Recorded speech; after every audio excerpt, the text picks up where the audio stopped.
Et si la Lune avait une influence sur nos vies? Mytho!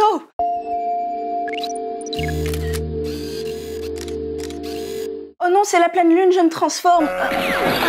Si tu crois que j'ai eu peur, c'est faux. Il y a une croyance qui a la dent dure depuis des siècles, la lune influencerait nos vies. Car voyez-vous, elle contrôle bien les marées. Si elle est assez forte pour remuer des océans tout entiers, alors pourquoi pas nous remuer nous? En plus, elle fait le tour de la Terre en 29,53059 jours précisément, ce qui correspond à peu près à la durée du cycle menstruel chez les femmes. Coïncidence? Je ne crois pas. En parlant de femmes justement, figurez-vous que la pleine lune déclencherait même les accouchements. C'est une idée reçue qui circule pas mal dans les maternités, comme les maladies nosocomiales. Il y aurait plus de bébés qui naissent les jours de pleine lune. Pourquoi pas après tout? La lune lance peut-être les grandes marées du liquide amniotique, tel Mickey et son balai magique dans Fantasia. Sauf que des chercheurs ont épluché les statistiques des naissances pour les comparer aux phases lunaires. Quel métier fascinant! Eh bien, quand on compare les chiffres, il n'y a pas du tout plus de naissances au moment de la pleine lune. Mytho! Mais c'est pas tout! La balle de ping-pong céleste qui égaye nos nuits influencerait aussi notre sommeil. Qui n'a jamais mal dormi un jour de pleine lune? Bon, très bien, mais maintenant, quand on met cette idée à l'épreuve de la science, encore une fois, ça donne quoi? Eh bien, certaines études semblent montrer qu'effectivement, les gens dormiraient parfois moins bien quand la lune est pleine. Mais ces quelques études sont mal ficelées et faites sur très peu de personnes. Donc, difficile de croire leurs résultats. Quand on considère plus de monde d'un coup, c'est-à-dire quand on prend un plus grand échantillon, ce lien disparaît. À ce moment-là, les phases lunaires ne coïncident plus du tout avec la qualité de notre sommeil. Si vous dormez mal, c'est pas la faute de la lune, mais plutôt de votre écran de téléphone qui vous inonde de lumière bleue avant de dormir, du soda caféiné que vous avez bu il y a une demi-heure, du concert privé que donne votre voisin du dessous, ou du stress que vous ressentez parce que vous avez un contrôle demain à 8h. Bon, le sommeil c'est fait,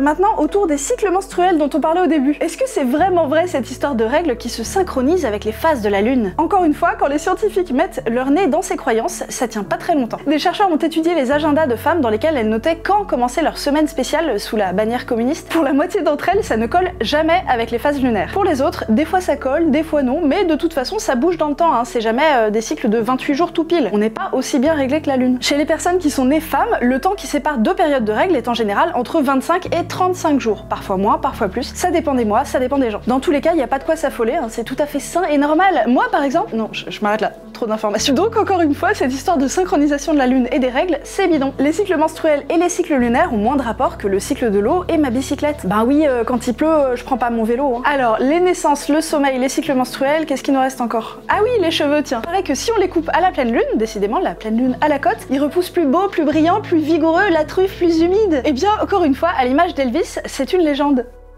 Une légende qui remonte loin dans notre histoire, mais pour laquelle il n'y a aucune preuve scientifique. Après, si ça vous fait plaisir de vous couper les cheveux en pleine nuit, ça fait de mal à personne. Eh bah ça évite à débunker tout ça, dites donc. En bref, on peut dire que non, la lune n'a pas d'effet sur le comportement humain. Et sur les plantes alors, on parle beaucoup de jardiner en fonction de la lune, de semer son trèfle à la nouvelle lune et les patates à la lune descendante. C'est des idées qu'on retrouve souvent dans des manuels de jardinage et d'horticulture, et ça ressort aussi en agriculture, surtout dans une branche qui s'appelle l'agriculture biodynamique. J'espère qu'on aura l'occasion d'y revenir une prochaine fois parce qu'il y a plein de trucs à dire dessus. Eh bien, vous allez être surpris, en 2020, des chercheurs ont été épluchés toutes les études qui parlaient de plantes et de lune. Et vous n'allez pas me croire, ils n'ont pas trouvé de lien du tout. Ils disent qu'ils n'ont trouvé aucune preuve scientifique fiable d'un quelconque lien entre les phases lunaires et la physiologie des plantes, quelle qu'elle soit. Qui l'eût cru vraiment? Oh là là, je suis surprise! Bon, finalement, on dirait bien que la lune a moins d'effet sur les êtres vivants qu'on ne le pense, nous y compris. Ces histoires de menstruation et compagnie, c'est en général des croyances héritées des temps anciens, parce que la lune était probablement très importante pour ponctuer les vies de nos ancêtres. Bah oui, ils avaient pas la télé, alors le soir, peut-être qu'ils regardaient la lune.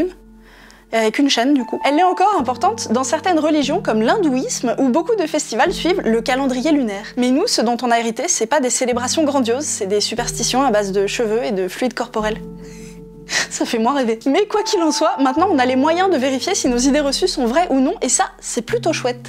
Pour résumer, y a-t-il plus de naissances les jours de pleine lune? Baliverne. Dort-on moins bien les jours de pleine lune? Calembre-daine. Les cycles menstruels sont-ils réglés sur les phases lunaires? Foutaise. Se couper les cheveux à la pleine lune les rend-il plus beaux? Faribole. La lune influence-t-elle les plantes de nos jardins et de nos champs? Billevesée. En bref, non, la lune n'influence pas nos vies. Tout ça c'est des mythes au même titre que les vampires ou les loups-garous. Fais comme si je quittais la terre, j'ai trouvé mon étoile, je l'ai suivie un instant.